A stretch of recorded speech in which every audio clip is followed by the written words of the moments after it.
Good day, ma'am and classmates. We are the group 4 and our topic is all about environmental assessment and planning. And I am Coronel Jalika and my co-members are Miss Damoli Kizea and Miss Pamela Dolom. So, the contents of our reports: first is the environmental risk assessment, second is environmental planning process, third is environmental impact assessment. But before I proceed to my discussion, I will explain first the main topic, which is the environmental assessment and planning. Muna siyang naglakip og mga potential impact sa human activities sa environment, and also nagdevelop siya og strategies to minimize or mitigate those impacts. And this is my assigned topic, the environmental risk assessment, a process that evaluates the potential adverse effect of man activities, substance, or project on the environment. It involves identifying, analyzing, and estimating the likelihood and consequences of various environmental risks. So, kaning environmental risk assessment is play as a key role in sustainable development, legal compliance, resource conservation, and the biodiversity protection, and also foster the public participation to the resilience of ecosystem and the community. In this essence, the environmental risk assessment is a vital tool for responsible environmental management and ensuring a harmonious balance between the human activities and the preservation of the natural world. So, there are 10 importance of environmental risk assessment. So, first is the prevention of environment damage. Makatabang siya to identify the potential risk before implementing project and allowing for the anticipation and avoidance of potential harm to the ecosystem. Second is the human health protection. So by assessing the environmental risk directly contributes to protecting human health. By identifying and mitigating pollutants and environmental stressors, it helps to create a healthier living environment for the communities. The third is sustainable development. Importance siya kay tungod mag-promote siya og sustainable development by ensuring that the project and policies consider environmental factors, balancing economic growth with the environmental protection. Fourth is the legal compliance. Environmental risk assessment ensures the compliance with the environmental laws and regulation and avoiding legal issues and penalties. Fifth is the public participation. It is importante siya tungod kay nag-involve siya sa public in the assessment. The process enhance the transparency and accountability and fostering the public trust engagement. And the sixth rather is the informed decision making. Important siya, it is because to provide decision makers with comprehensive information, enabling them to make informed choice that consider both short-term goals and the long-term consequences. Seventh is long-term planning. It encourages long-term planning by considering the potential impact of today's action on the future generation. And it promotes responsible decision making that contributes to the sustained health of the planet. 8 is the biodiversity conservation. By understanding how project may impact different species and ecosystem, conservation measure can be implemented to protect the rich tapestry of life on the earth. 9 is the resource conservation. And importante siya tungod kay evaluating the risk associated with resources is used to support the efficient resource management. This minimize waste, encourage responsible consumption, and contributes to the broader goal of resources conservation. And the last is the resilience building. Ang environmental risk assessment is nag-contribute siya to the resilience of ecosystem and communities. By understanding and mitigating risk is help both natural and the human systems adapt to changing environmental conditions, fostering sustainability in the face of uncertainties. For the overall, the environmental risk assessment is a fundamental tools that guides responsible environmental stewardship, balancing human activities with the preservation of the planet's ecological integrity. And that's all and conclude to my report. And Miss Damoli is the next reporter. Good morning, everyone. My name is Kizia Rochelle Damole, and I will be discussing about the environmental planning processes. Environmental planning processes is a process of identifying, assessing, and coming up with solutions to environmental issues. The goal of environmental planning is to improve the quality of the environment and the health and welfare of the people. So, environmental planning is a process that evaluates how the social, political, economic, and governing factors involved with new developments might affect the natural environment. So, environmental planning processes is important. So, why? Okay, ang environmental planning is part of modern human development project. It weighs the cost and benefits on human society as well as the environment in order to find best case solutions. Ang purpose pod ani niya is to seek the balance of human needs with the protection of natural environments in order to improve our lives today and serve our needs in the future. So there are 10 stages in the process of environmental planning. First is problem identification. This is the initial where environmental issues, challenges, and opportunities are identified. First is we must identify what is the problem in our environment. Okay, unsa na to pag-come up sa solution if wa ta kabalo sa problema sa atong environment. Second is data collection and analysis. Once problems are identified, data is collected to understand the current state of the environment. So unsa ang estado ani nga lugar tungod sa issue nga imong na-identify. Okay? So number 3, goal setting and objective development. Environmental planners establish clear goals and objectives for addressing the identified issues. These objectives should be specific, measurable, and time-bound. So, after nimo ma-identify ang problem or issue, dapat pod mag-set pud ka sa imong goal. Unsa ang tumong sa imong himuon nga solution. And it should be time-bound. Kanang dili lang bitaw pang 1 month lang, dapat pang long-term pod siya. Number 4, alternative planning. Planners develop various alternative strategies and actions to achieve the goals and objectives. This stage involves exploring different approaches to address environmental challenges. So, there is alternative planning. Ang mga planners kay nagahimo na sila og mga options. Dili lang isa ka options nga solution para na nga issue, but daghan kay ila pa man ang pilian god. Kung unsa jud ang effective nga solution ana nga problema.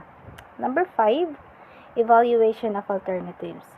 Each alternative is truly evaluated to assess its potential environmental, social, and economic impacts. This evaluation helps in selecting the most suitable option. So diri sa evaluation of alternatives is diri na sila magpili kung unsa jud nga solution ang ilahang pilion nga kanang okay bitaw sa tanan. Number 6 is decision making. Based on the evaluation, a decision is made regarding which alternative to pursue. This decision is often made in consultation with stakeholders, including the public, government, agencies, and organizations. So, after makapili og kanang solution jud, is mangayo pa jud na sila og mangayo pa jud dapat og mga opinions bitaw sa mga LGU, sa mga government agencies o sa mga organizations if okay ba ni siya i-apply ani nga if okay ba ni siya nga solution nga i-apply ani nga problem. Number 7, policy and plan development. The chosen strategy is formalized into policies, plans, or regulations. So these documents outline the specific actions to be taken, timelines, responsible parties, and the allocation of resources. So diri sa policy and plan development, diri na mahitabo ang nagahimo na bitaw sila og policy nga like for example, ang issue sa barangay zone 1 kay waste segregation. So nagahimo na sila policy nga dapat i-segregate na jud siya ang mga basura. Kana bitaw may nana. So diri na mahimo ang mga pagpatupad sa ilang policies, regulations nila. Karang nana bitoy kanang if like kanang naay madakpan nga magpatakag laboy basura ilahang pamultahon ana. Number 8 is implementation. The planned actions are put into practice. This stage involves the execution of policies, regulation, and projects designed to address the environmental issues. So dili na i-implement ang solution nga gihimo sa planners. Number 9, monitoring and assessment. Environmental planners continually monitor the progress of implemented actions and assess their effectiveness in achieving the desired goals and objectives. Of course, after nimo i-implement, i-monitor man jud nimo if okay pa ba na ang solution, di ba? Kay what if after 2 weeks nga pagpatupad nimo ana kay mura ra og wala sa mga tao, nya mura wala bitaw nila gituman. So dapat i-monitor jud nimo. If nagahimo pa ba gihapon, gina-apply ba sa mga tao ang policy nga imong gibuhat. Number 10, last, is feedback and adaptation. As new information becomes available or as conditions change, the environmental planning process is flexible enough to adapt. Feedback loops allow for ongoing improvements and refinements of the strategies.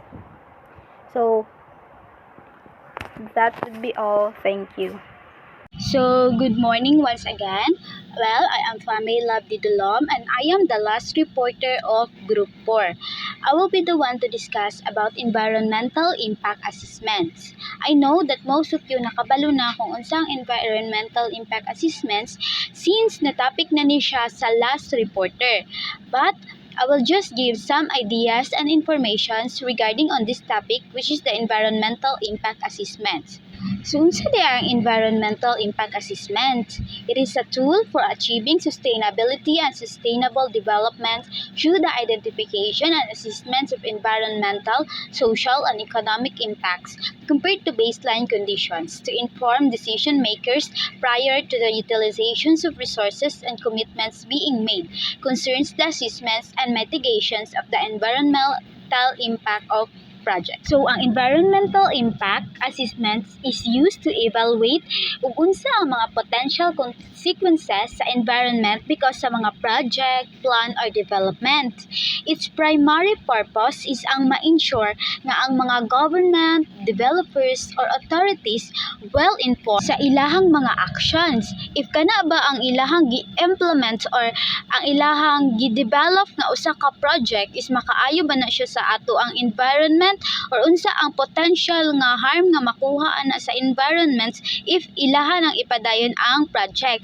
That is ang environmental impact assessments. Gina-assess niya kung unsa ang maging impact ani nga project or plan sa ato ang environment or kinaiyahan and paano ma-avoid ang harm. The environmental impact assessment process aims at assessing the environmental impacts and identify mitigations measures required with respect to the designated project. Mao ganing if kana ganing mag-implement og usa ka projects like buildings, i-evaluate sa jud na first or i-assess kung unsa ang maging possible nga effects ani sa atong environment if ipadayon na nga projects. Kung unsa kung makaayo ba ni or dili ba sa ato ang environment. So dili jud ka basta-basta makapataka og buhat or implement og some projects. Ni jud na siya i-evaluate kung unsa ang maging epekto ani sa ato ang environment. environment.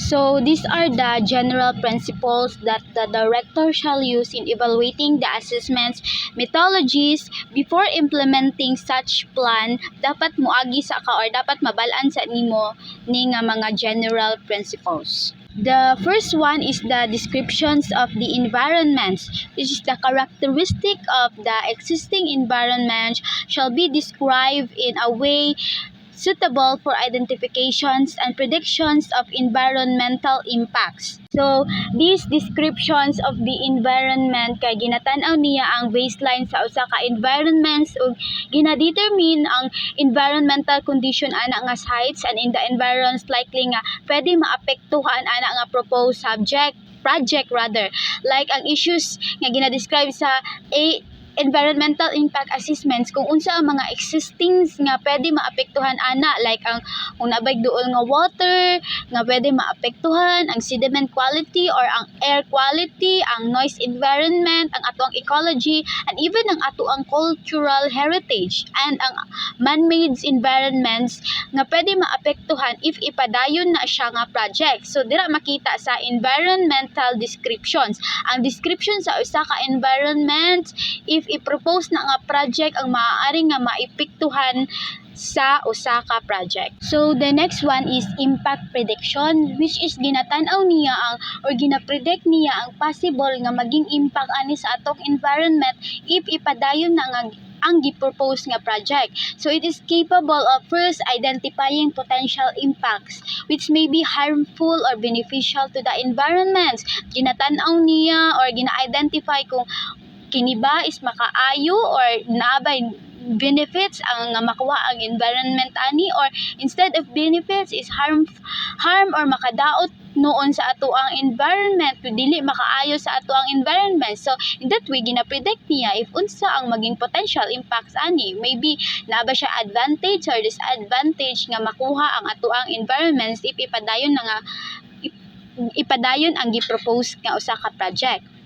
The next one is identifying receivers, habitats or resources which are vulnerable to change. Ginatan-aw niya kung ang mga receivers ba or daghan bag maapektuhan nga mga tao or kanang nagpuyo diraa or ang ilang panginabuhian kay mausab ba tungod ana nga projects. Tan-awon sa jud na no before ka magpataka-taka kung daghan bag maapektuhan ana ang mga tao nga nagpuyo ana, ang ilang panginabuhian kay naapektuhan because ana nga gi-propose nga subject. So that's why na ay environmental impact assessments kay ginatan-aw or gina-assess niya if daghan ba og maapektuhan ana nga projects.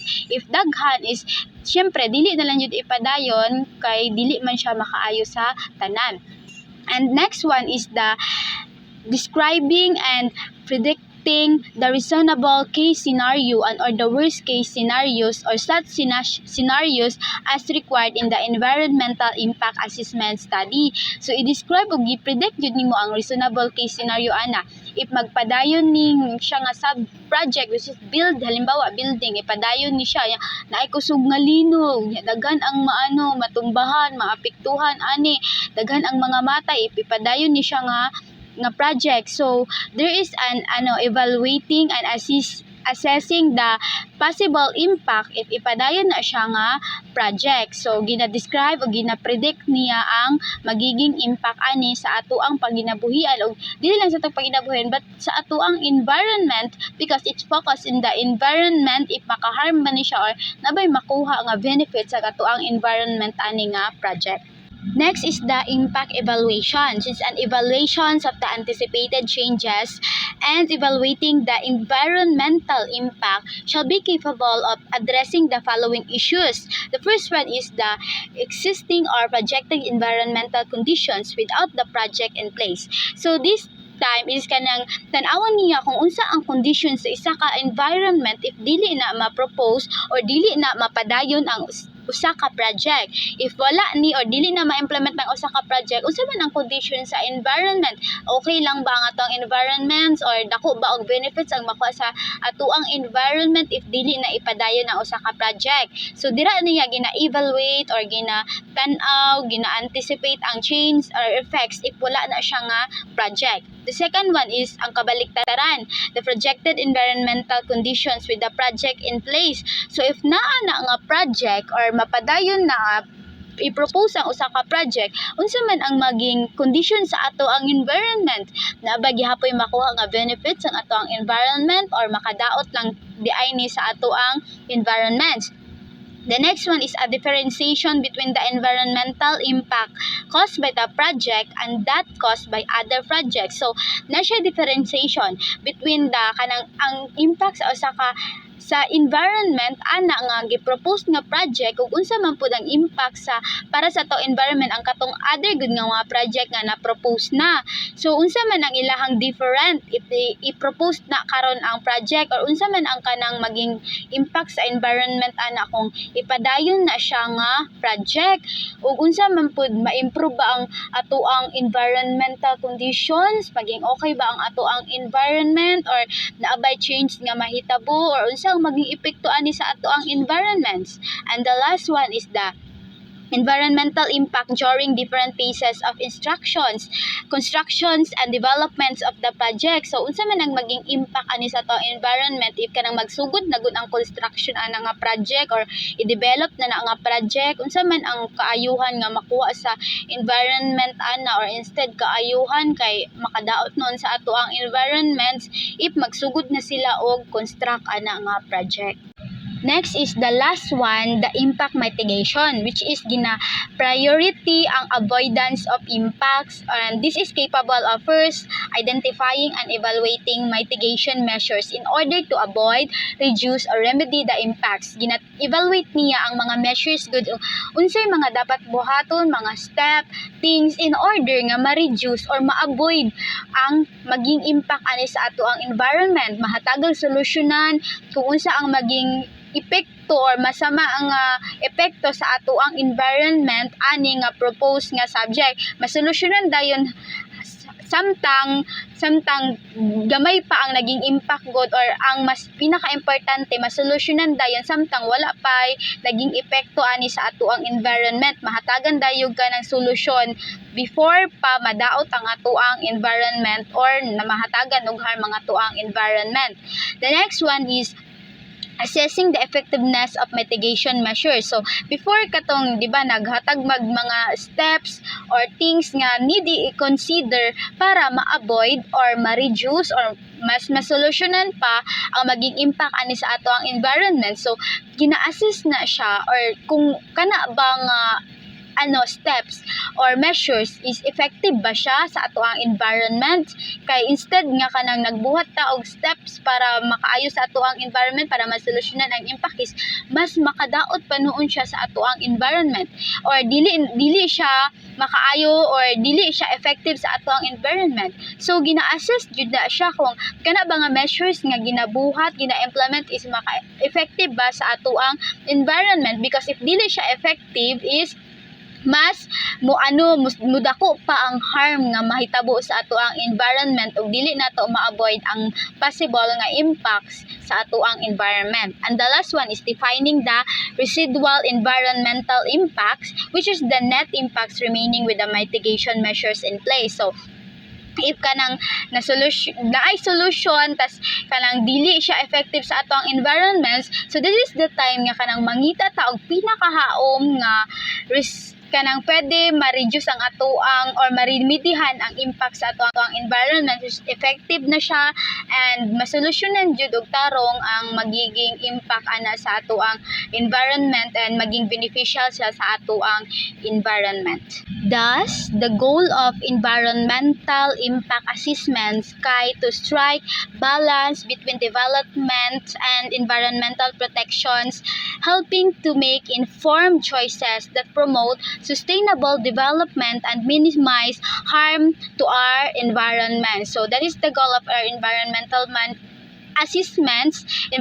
impact assessments, nga maghatag siya og choices or para ma-inform ang tanan nga ma-promote ang sustainable development sa atoang bansa, and aside from sustainable development is ma-minimize sad nato ang harm sa atoang environment, because our environment pod ang atoang ginakuan sa atoang resources. So tan-awon nato always ang maging benefits or kaniba is beneficial ba sa atoang environment, as well as ma-promote pod ang sustainable development sa atoang tanan. So that's the end of our report. Thank you for listening. God bless.